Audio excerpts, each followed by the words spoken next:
today's topic haloalkane and haloaldehydes. This is the most important topic. Haloalkanes means RX. Why they are known as RX? R, that is alkyl. Alkane क्या है? R H. This is alkane. If this H is replaced by X, X for halogen, chlorine, bromine, iodine, then it is called as haloalkane. The haloalkanes are that type of compounds which are most important for our body. In our body, some of the hormones, even some of the chemicals, some of the drugs like chloroquine, which is used for the treatment of malaria, is also come under the category of haloalkanes. So there are some biological significance also. But what are haloalkanes? How we can prepare physical property and their chemical property, that we will understand under this haloalkanes. इनका classification सबसे पहले डालेंगे तो what हैलोअल्केन की definition हो गई, the halogen containing alkanes are known as haloalkanes. ये definition हमारी कवर हो गई. डेफिनेशन के बाद आता है क्लासिफिकेशन. सो क्लासिफिकेशन के वक्त हम इनको हैलोअल्केन को कैसे डिवाइड कर सकते हैं, तो Rx the haloalkane is classified as 4 category: monohalide, dihalide, trihalide and tetrahalogen. This is the classification which is based on number of halogen group. इसके बेस पे on the basis of number of halogens. मोनोहैलाइड नाम से समझ आता है एक halogen, दो halogen, तीन हैलोजन, चार हैलोजन. 3 हैलोजन का एक सबसे इंपॉर्टेंट एग्जांपल है जो सबको वाकिफ हो, इसका यूज होता है, आप नाम सुनते होंगे, क्लोरोफॉर्म, CHCl3, है ना, जो एक एनेस्थेटिक ड्रग है. पहले इसे एनेस्थेटिक ड्रग माना जाता था, अब ये एनेस्थेटिक के काम में नहीं आता. क्यों नहीं आता, जब भी पढ़ेंगे. इन सभी की प्रिपरेशन, यानी ये चैप्टर कैसे चलेगा, method of preparation of monohalide, physical property of monohalide, chemical property of monohalide. जब ये मोनोहैलाइड खत्म हो जाएगा फिर आएंगे डायहैलाइड, फिर टेट्रा, ट्राई और फिर टेट्रा. बट यहां पर स्लैश करके एलिन्स भी लिखा हुआ. इट मींस इस चैप्टर के दो पार्ट, एलिफेटिक एंड एरोमेटिक. पहले ये पूरा चैप्टर एलिफेटिक चलेगा, फिर ये पूरा चैप्टर में एरोमेटिक. एरोमेटिक साथ में दिया, नॉमेनक्लेचर एलिफेटिक एरोमेटिक के साथ में, जैसे क्लोरोबेंजीन, बेंजाइल क्लोराइड, बेंजोक्लोराइड, ये सब साथ में दे दिए.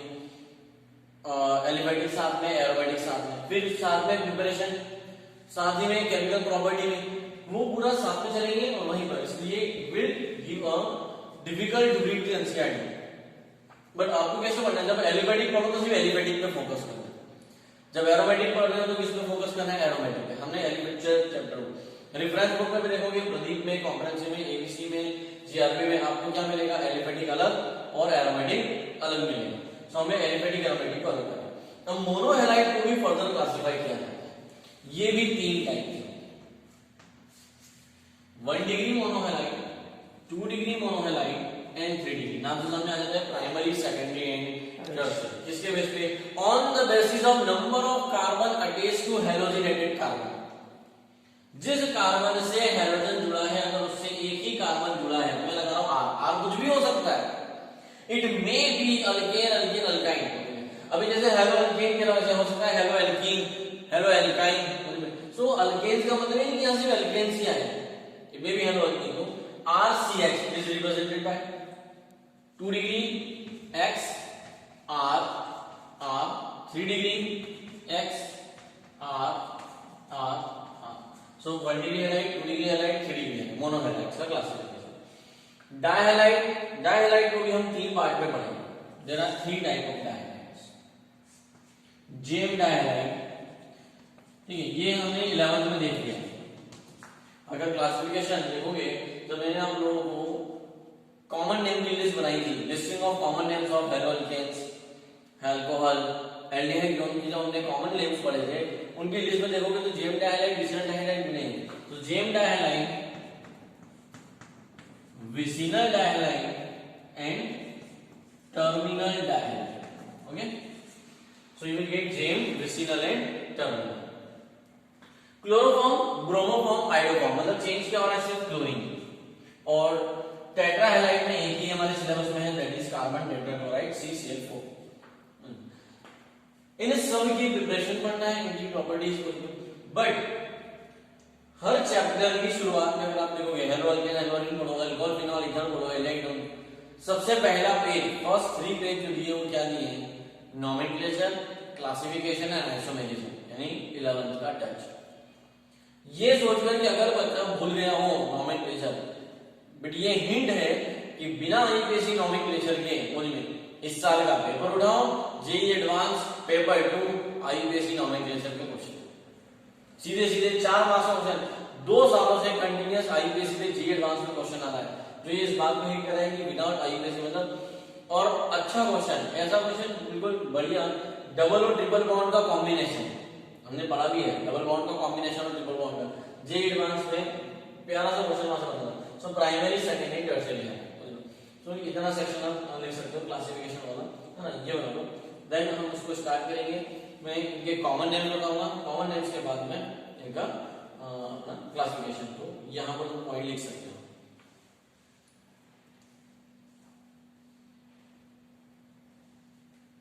तो हमारे पास जनरल फॉर्मूला होता है CnH2n plus 1x, सो C4H9Cl, C4H9Cl का एक ही ऑप्टिकल आइसोमर है, इसके कितने आइसोमर है, लेकिन अगर ये पूछा जाए क्वेश्चन कितने प्यारे बनेंगे वो समझना, how many structural isomers are possible for C4H9Cl, answer is 4। How many isomers are possible for C4H9Cl, question की language, how many structural isomer, वहां पे सिर्फ क्या बात कर रहा है? स्ट्रक्चर की, मतलब चेन, पोजीशन, फंक्शनल, स्टीरियो की बात। How many isomer, total number of isomers possible for C4H9, structural भी और स्टीरियो भी, दोनों पे फोकस करो। स्ट्रक्चरल 4, अब स्टीरियो में इसका जो देखा जाए तो इसके 2 बनेंगे, isomers of C4H9Cl butane chloride, only this isomer that is set butane chloride is optically active, it can show optical isomerism, और इन चारों में से कोई भी ज्योमेट्रिकल आइसोमरिज्म नहीं दे सकता, क्योंकि ज्योमेट्रिकल आइसोमरिज्म के लिए क्या चाहिए? रेस्ट्रिक्टेड रोटेशन, जो कौन दे सकता है? Carbon carbon double bond, carbon oxygen double bond, वही क्या कर सकते हैं? रेस्ट्रिक्टेड रोटेशन दे सकते हैं, इसमें नहीं। क्वेश्चन क्या था? How many isomers are possible, how many total number of isomers are possible for C4H9Cl, this is the question. जब हाउ मेनी आइसोमर बोले, ये हिंट अपने माइंड में रखना है कि वहां आपको स्ट्रक्चरल पे भी फोकस करना है और स्टीरियो पे भी। स्ट्रक्चरल 4, इसके स्टीरियो बनाओगे तो 2 बनेंगे, बट 2 में से एक तो काउंट हो गया ना, एक डी और एक एल, तो देखा जाए तो 1 2 3 और इसके 2, यानी टोटल कितना हुए? 5। सो आंसर विल बी 5, वहां पर क्या आएगा? 5 आएगा। इस तरह से अपना कवर करके रखना। So this is about the nomenclature and isomerism of monohalides. यहां मोनोहैलाइड्स का काम फिनिश हो जाता है, बट मोनोहैलाइड में अभी हमने सिर्फ सिंगल बॉन्डेड लिखी। व्हाट विल सी, अब हमें देखना है डाइहैलाइड्स, मतलब sorry double bonded and triple bonded. Double bonded में आए तो डबल बॉन्ड वाली कैटेगरी सेम यही 3 कॉलम बनेंगे बेटा, वही स्ट्रक्चर, कॉमन नेम और आईपीएससी।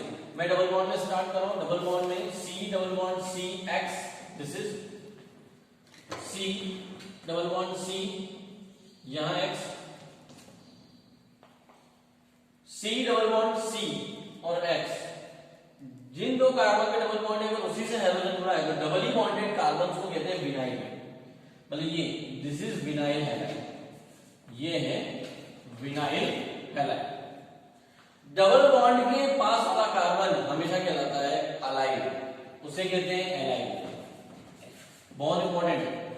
विनाइल कैसे याद रहेगा? याद करने की मेरी trick, ethenyl, ethene minus 1 hydrogen, ethene में से एक हाइड्रोजन, कैसे? CH2 double bond CH2, this is ethene, इसमें से एक हाइड्रोजन निकाल दो, -1 hydrogen, it will give CH2 double bond C और एक बॉन्ड फ्री हो गया। ये जो ग्रुप कहलाता है, दिस इज कहलाता है विनाइल।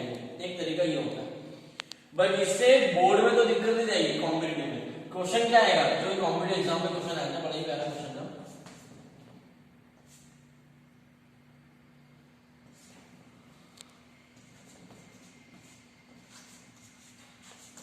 और क्वेश्चन क्या पूछा गया कि इस स्ट्रक्चर में कितने विनाइल और कितने एलाइल हैं, मतलब कितने कार्बन विनाइल हैं और कितने कार्बन अलाइल हैं। ग्रुप भी लगा सकते हैं P Q X Z Y। तो देखो ये अलाइल, ये अलाइल, सॉरी ये विनाइल, ये विनाइल, ये विनाइल, यानी A C C D F, ये 4 विनाइल पोजीशन है। और डबल बॉन्ड के पास वाला बी, डबल बॉन्ड के पास वाला यानी ई, ये है अलाइल। ये क्या लाता है? अलाइल। विनाइल और allyl, so vinyl halide and allyl halide. ये क्या कहलाता है? अनसैचुरेटेड। अनसैचुरेटेड मतलब double bond, doubly bonded halides, doubly bonded halides. So ये वाला पॉइंट ऐड करना, मैं यहां पर रब कर रहा हूं।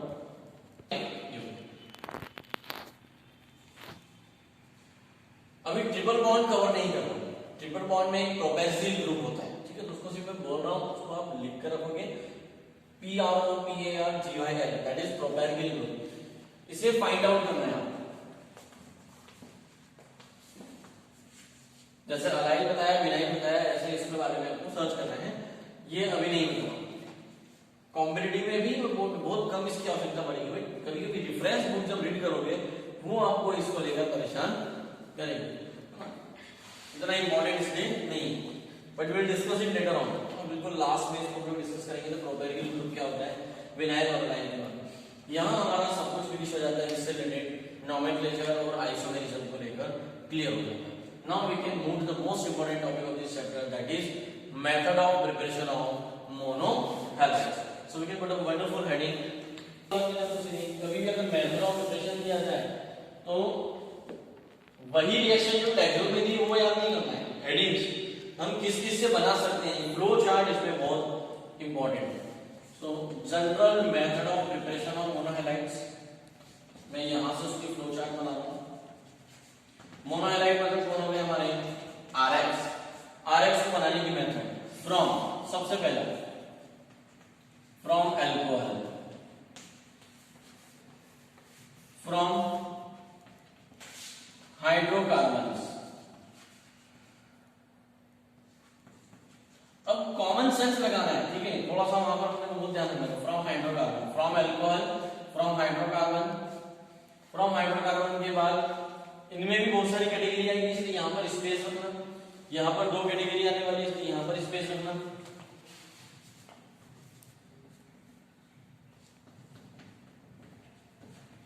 नेम रिएक्शन है Finkelstein reaction, Swarts reaction, SWARTS, Swarts reaction. Next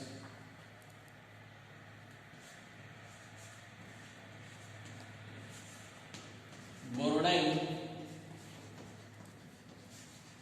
हंस डीकर reaction, Borodine Hunsdiecker reaction. So from alcohol, from hydrocarbon, Finkelstein, Swarts and बोरोडाइन।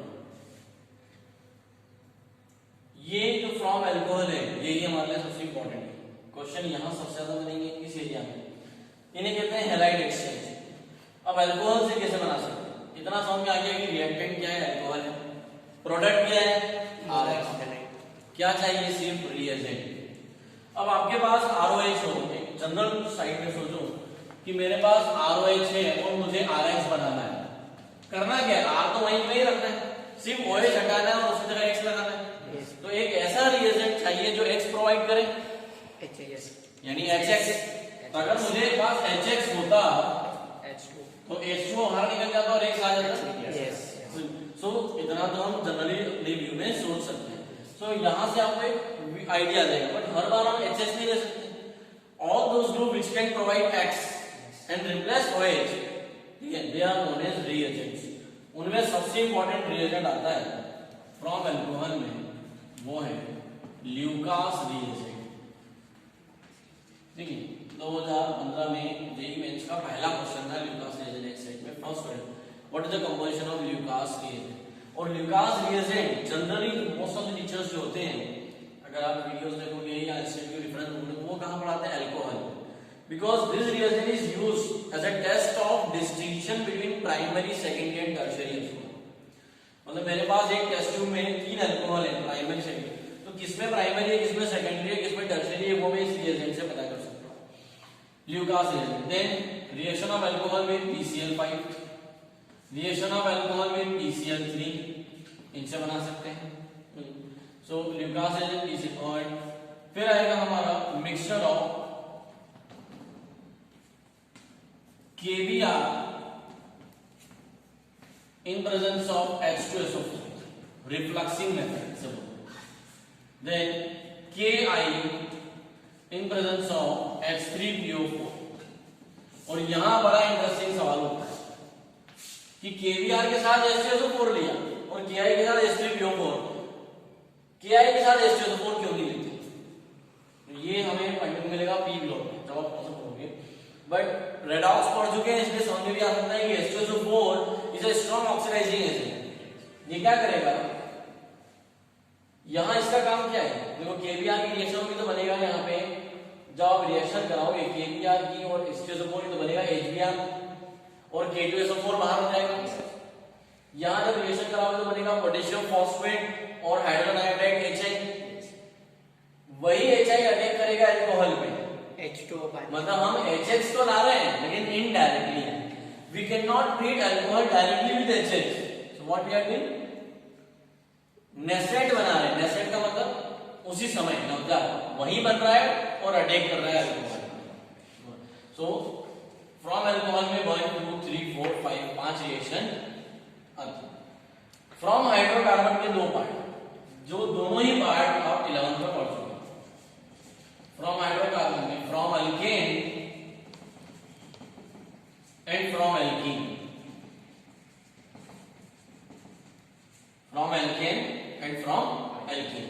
Alkane से सोचो मीथेन दे दिया, मीथेन से मिथाइल क्लोराइड कैसे बनाओगे? HCl मिक्स कर free radical methane red chlorine in presence of sunlight. Alkane की मैंने बताया था, अल्केन की सिर्फ एक ही केमिकल प्रॉपर्टी है, देखा जाए तो बुक में बहुत सारी है, बट एक ही ऐसी केमिकल प्रॉपर्टी है जो सबसे ज्यादा यूज होती है कन्वर्जन में और केमिस्ट्री में, reaction of alkane with halogen in presence of sunlight. Methane red chlorine, ethane red chlorine, propane red chlorine, वहां बड़े इंटरेस्टिंग क्वेश्चन बनते हैं, वही क्वेश्चन यहां भी आ जाएंगे। अरे फ्रॉम एल्कीन, अल्कीन मतलब एडिशन रिएक्शन, आप रटो मत। ये आपको इथीन दे दिया तो बोलो इसे इथाइल क्लोराइड बनाओ, क्या करोगे? इथीन दे दिया और इथाइल क्लोराइड बनाना, ऑक्साइड डालना, HCl डाल दो ना, डबल बॉन्ड है, हर डबल बॉन्ड सिंगल बॉन्ड बनना चाहता है, हर ट्रिपल बॉन्ड डबल और डबल से सिंगल, क्योंकि दुनिया का सबसे स्टेबल अगर ऑर्गेनिक कंपाउंड सिंगल है वो है alkane. Most stable compounds are alkanes, इसीलिए वो सबसे ज्यादा रिएक्शन ही देते हैं। अल्कीन देखो भर भर के रिएक्शन देता है, हमने पढ़ा ना एडिशन रिएक्शन, तो यहाँ पे क्या लगेगा? Markovnikov of addition, anti Markovnikov सब आ जाएगा, मतलब ये 11th में पढ़ चुके हैं। जो अल्कीन की केमिकल प्रॉपर्टी है एडिशन ऑफ हैलोजन एसिड, वही हैलो अल्केन की मेथड ऑफ प्रिपरेशन है। जो अल्केन की केमिकल प्रॉपर्टी है वही उसकी मेथड ऑफ प्रिपरेशन है। जो अल्कोहल की केमिकल प्रॉपर्टी है वही हैलो अल्केन की मेथड ऑफ प्रिपरेशन है। मतलब अल्कोहल चैप्टर खोलो और अल्कोहल में जाके देखोगे तो यही पांचों वापस मिल जाएगी। यही ऑर्गेनिक में सबसे फायदा होता है, एक दूसरे से रिलेटेड होता है, तो हमें वहां पर क्लियर हो जाता है। इन दोनों को बोलते हैं हेलाइड एक्सचेंज मेथड और ये है नेम रिएक्शन। सो ये पूरा फ्लो चार्ट है, this is flow chart of method of preparation of haloalkanes monohalides. इसका ये मोनोहैलाइड्स।